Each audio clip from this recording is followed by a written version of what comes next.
Today, ato ang reading is Proverbs chapter 2, Jeremiah chapter 51 hangtod 52. We'll try to finish Jeremiah today. And like what I have said, no, it will just be a matter of time. And then we're done with the Old Testament. Tomorrow we'll begin with the Lamentations. And I know it's not really a very encouraging na book to read. But then we need to see the consequences of a life that turns away from God. Makita good nato. Jeremiah was considered to be the weeping, the crying prophet because the Lord has granted him this opportunity to see what will happen to the nation of Israel. And it just painful for him to watch, no, kung unsay mahitabo bitaw sa ilaha. Let's pray, everyone, and just thank the Lord today. Our dear Father in heaven, we have so much, dear Lord, to thank you. We thank you for this privilege to wake up again today. We thank you for this wonderful opportunity now we can come to you and just tell you, dear Lord, how we are thankful for you have sustained us until today. You have kept us safe. You have kept us healthy, dear Lord, amidst the challenges, amidst the difficulty. Here we are. And we wake up this morning and we can continue with what you have tasked us to do. And today, dear Lord, we come to you because we need you. We need your anointing. We need your empowering presence, your grace and mercy. We need that so much, oh Lord. And we don't want to continue with the journey without you walking along with us. But with you walking along with us, oh God, we will have this confidence because we will have a direction today. Thank you so much for your words, even for this morning. All for your glory, God. In Jesus' name, amen. Amen.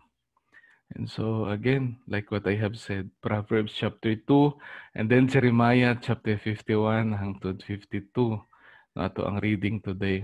Yesterday, we started this thought na we are not without a guide. No, we have a guide for living. We have instructions every day. We have directions every day. You cannot tell yourself na, I journeyed in this world without a guide. Guide was available, no? It's up for us to the taking. Ang problema lang, sometimes we are not aware. In the past, we were not aware.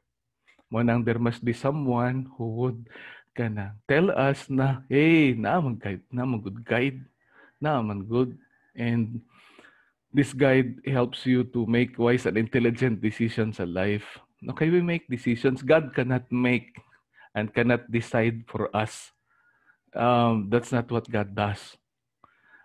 He will not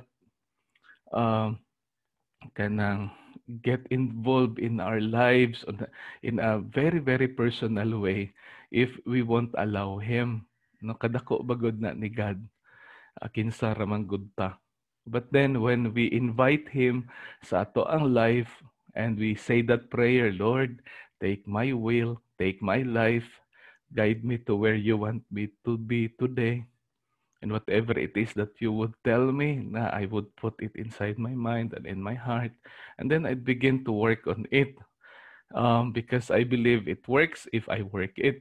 And so God would give us a guide. God would give us instruction, but it's still up to us. Sometimes even we hear God, no? We hear His words entered our mind, stayed in our memory, but sometimes until there lang, head knowledge ra ba siya, dili siya mo naog sa atong heart and touch it and then get excited about it and demonstrate it in our actions. Sometimes naara siya diri and we become religious. But the word of the Lord, dili siya pwede pang hangtod lang head knowledge, dili lang information. Our coach have told us, no, kanang knowledge is power. That's not true. Because the real power is when you put to work the knowledge that you receive from God. And so, we have a guide, and blessed is the person who would abide by the guidance, the instructions of the Lord. Bulahan gud siya pag-ayo. And we have that opportunity and privilege every morning. So today, let's continue. Proverbs chapter 2, verse 1 to 5. My son, this is what God is telling us. My son, if you accept my words, if lang, if, it's up to you. If you don't accept my words, then it's up to you. But if you accept my words and store up my commands within you, turning your ear to wisdom and applying your heart to understanding. Indeed, if you call out for insight and cry out for understanding, and if you look for it as for silver and search for it as for hidden treasure, then you will understand the fear of the Lord and find the knowledge of God.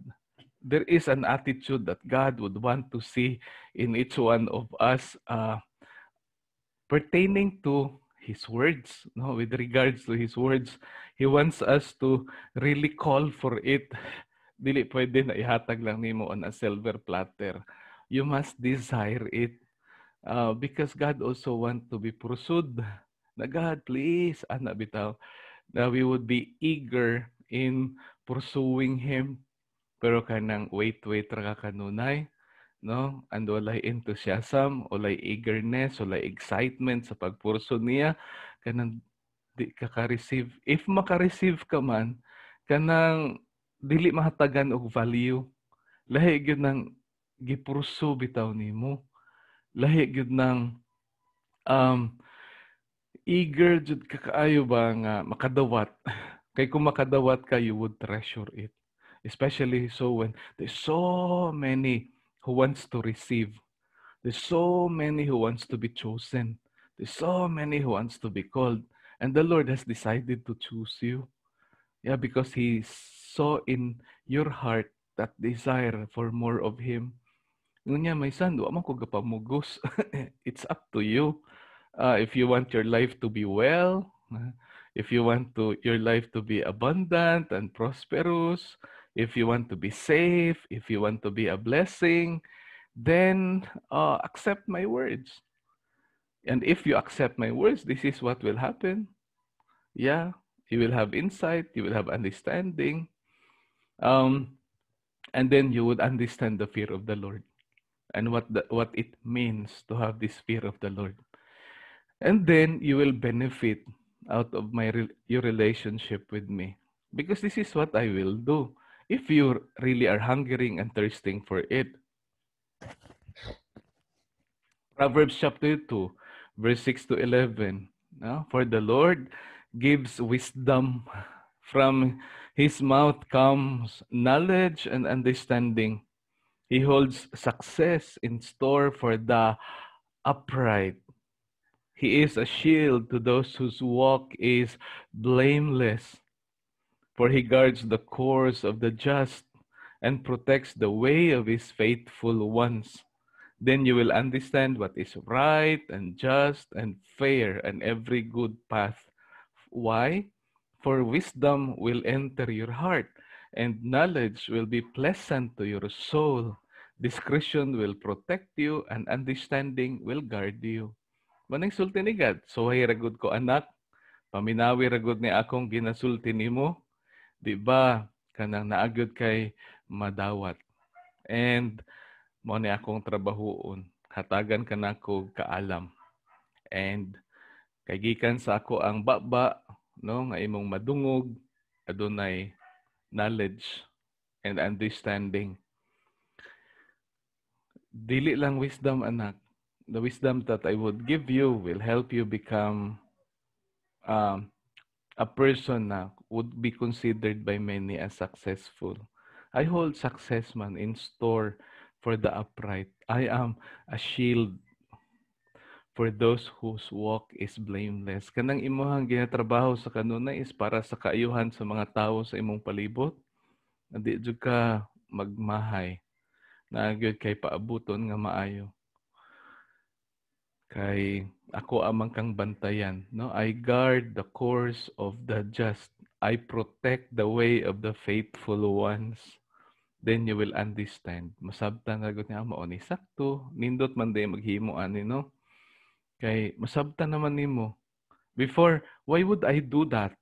Nganong buhaton man ako na what's in it for me, no? Mapaayo ilang kinabuhi, what's in it for me?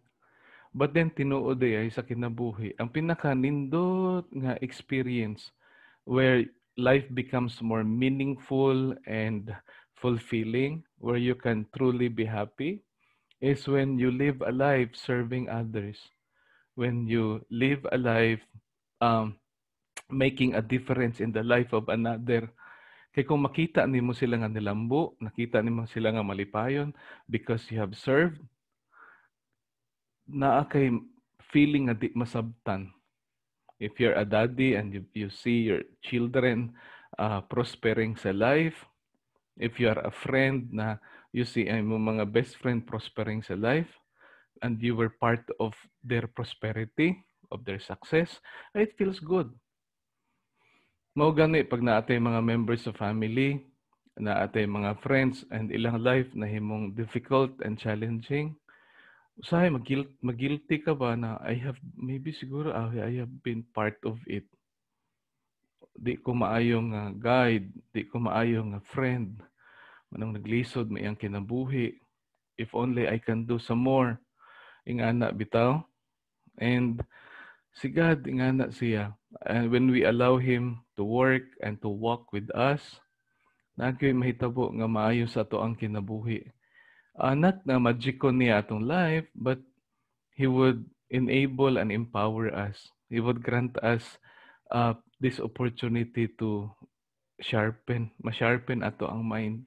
And we can think of ideas upon ideas, and these ideas would help us to look for opportunities na ma-convert siya into resources, and then life will be well because we'll have money, no, we'll have the things that needed so that masatisfy atong needs, and then masatisfy ang mga needs sa mga tao sa atoang palibot.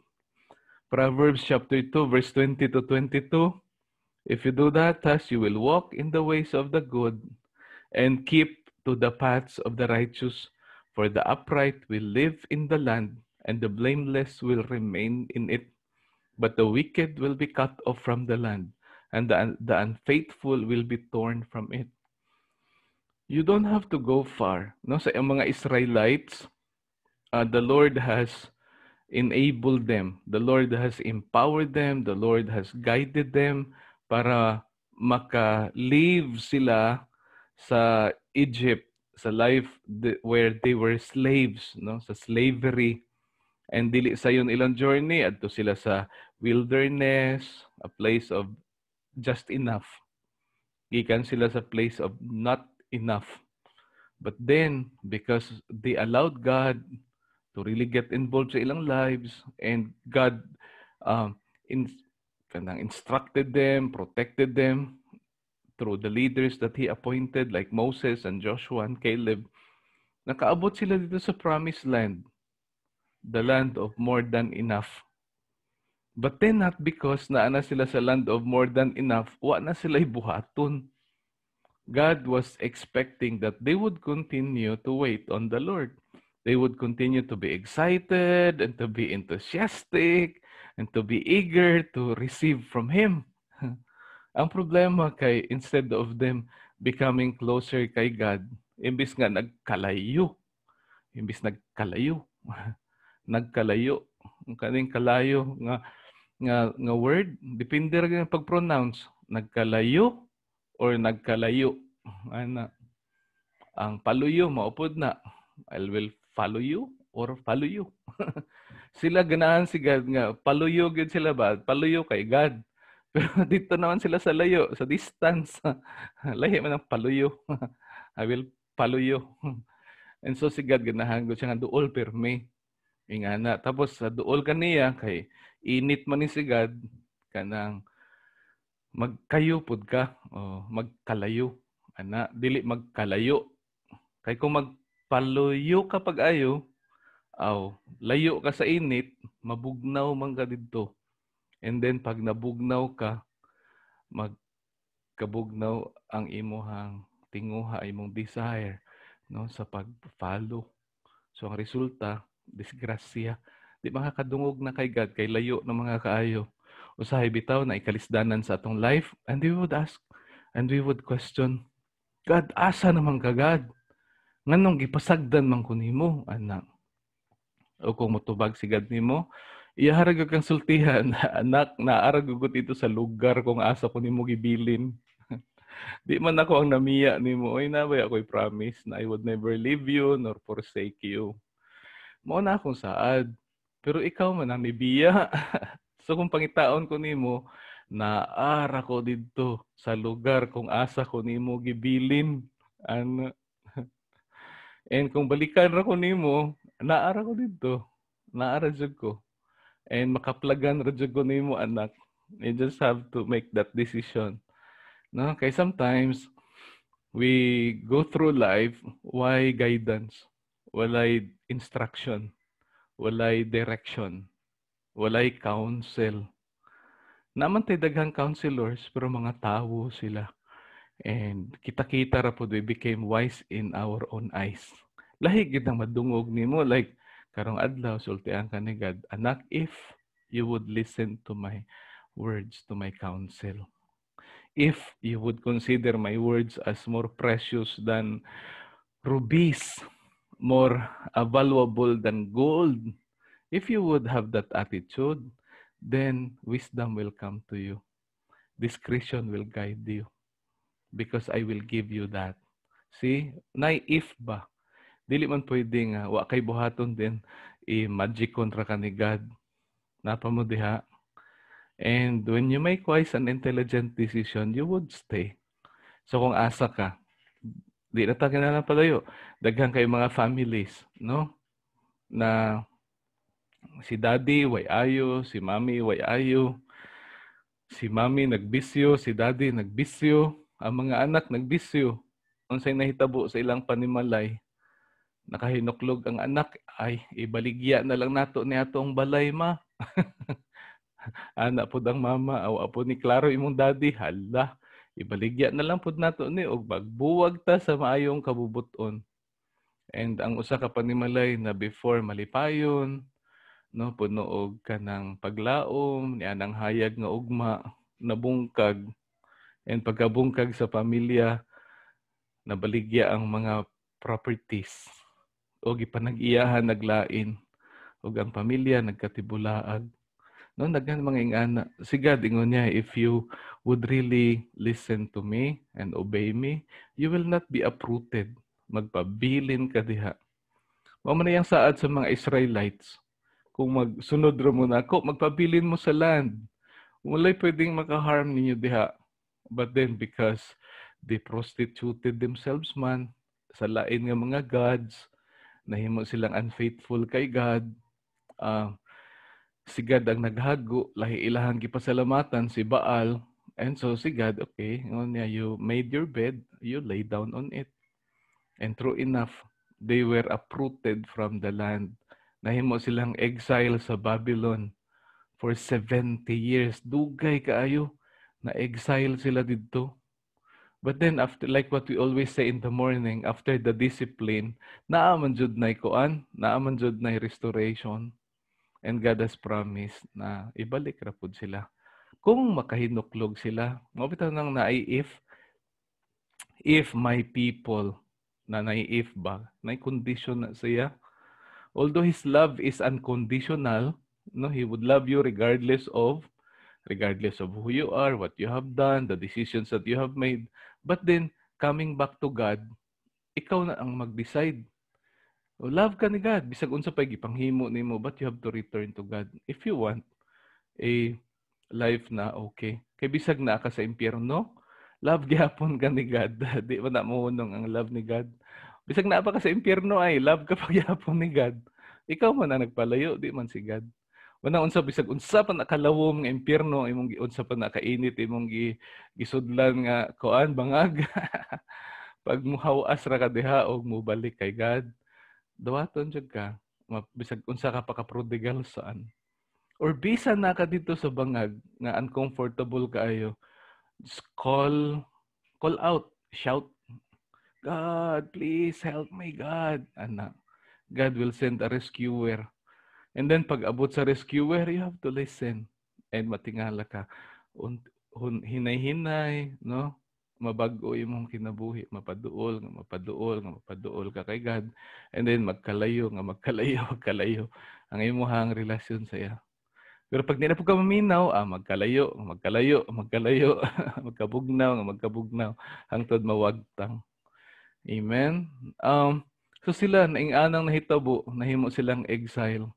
And look at this. Katong last na gyud ba nga nahitabo sa ilaha. Medyo taas-taas na the verse, but I just would like to read this so that you could imagine unsay consequences sa ilahang actions. Kita nga, wa pa kahimo ana nga mga actions ba? Wa pa nakamo reaching again atong life. Most of us here sa to ang morning devo, we know how it is to be in hell. We know how it is to live a life nga pakdot na nakasuway mong gutana.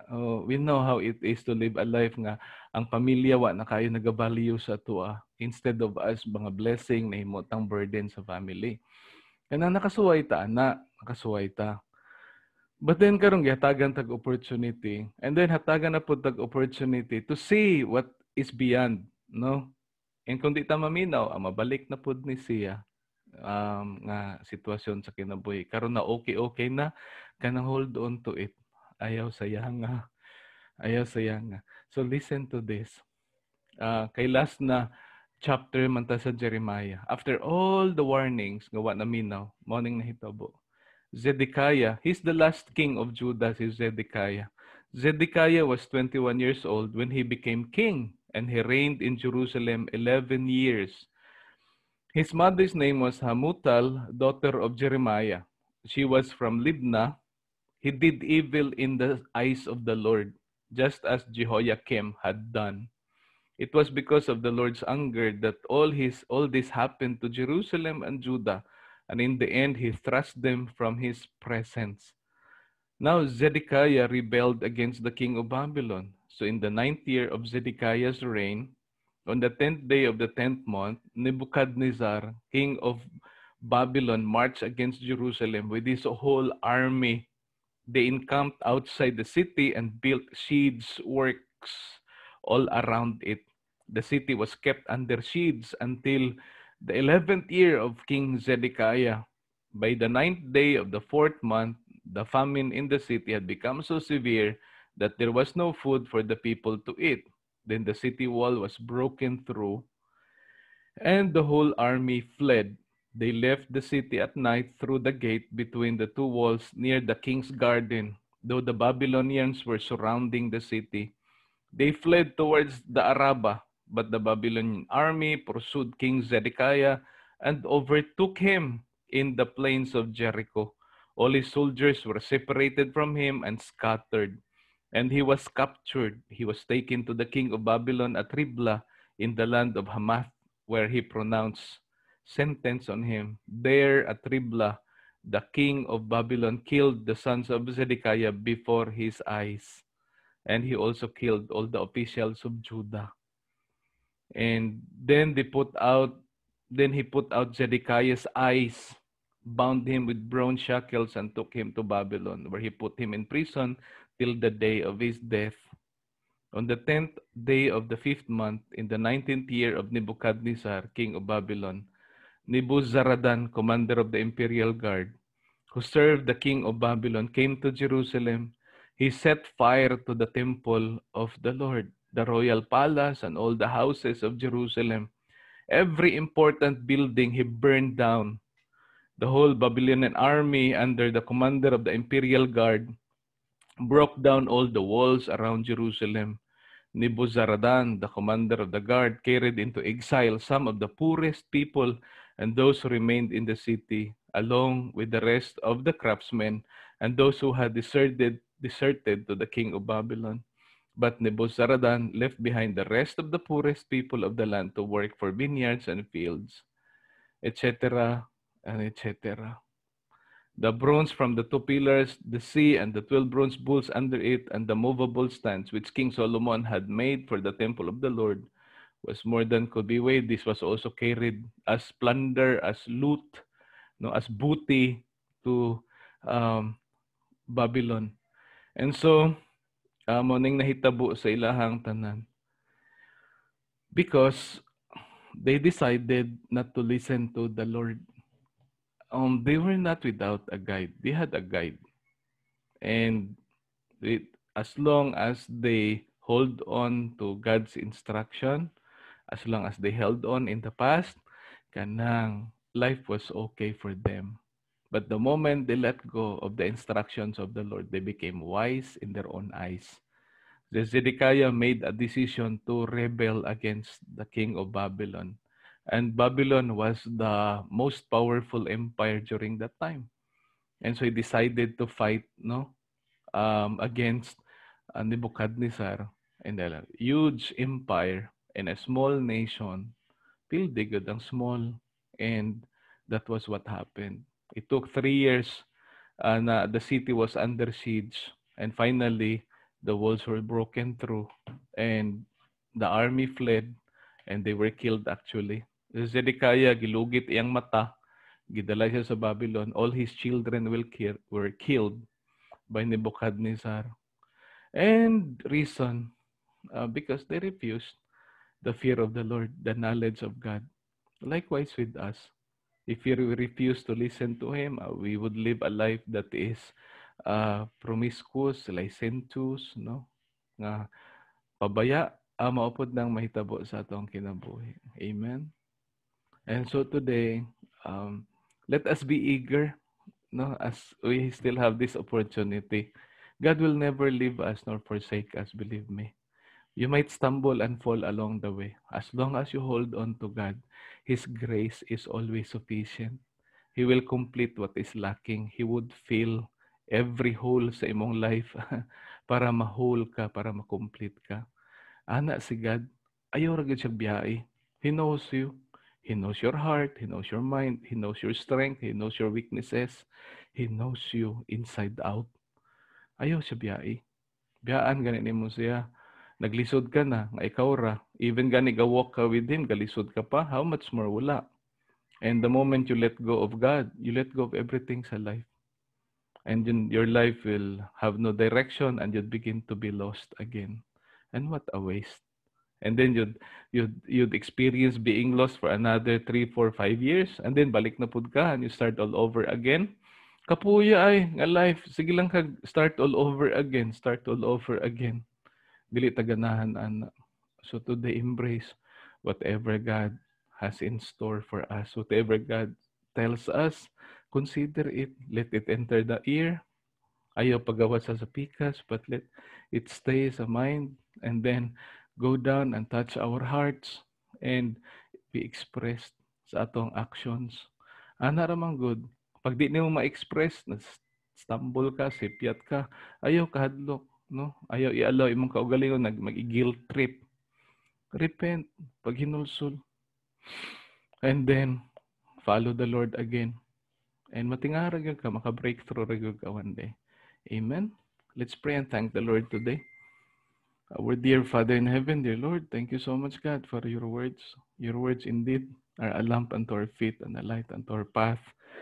Help us, O Lord, to really hide your words in our hearts and then let it influence our actions and behavior, God. Please, we would want to live a life that is a blessing, dear Lord. A life that is well, a life that is abundant and prosperous. We want our family to journey sticking together, O God, not broken or breaking apart. Help us sa mga decisions sa matagadlaw, God. Please, please, O Lord. And today we continue to lift up to you our elders, our parents. Dear Lord, please continue to to lead, to heal them, empower them, God, afford them with safety and protection. Please, mga dear ones na mo, God, mga members sa mong family, some of them might be sick today, might not be well today. Afford them with healing, Lord, in Jesus' name, God. Dear Lord, we continue to lift up to you also our President and everyone that works with him, down to the barangay captain, O Lord, our LGUs. Please bless, O God, so that we would live in peace and harmony, and we can work and we can be productive. Things are coming back to normal in Cebu, O God. We're in MCQ, MECQ. And help us still to be responsible, O God, sa among mga actions, places where we go. Help us to be mindful and careful.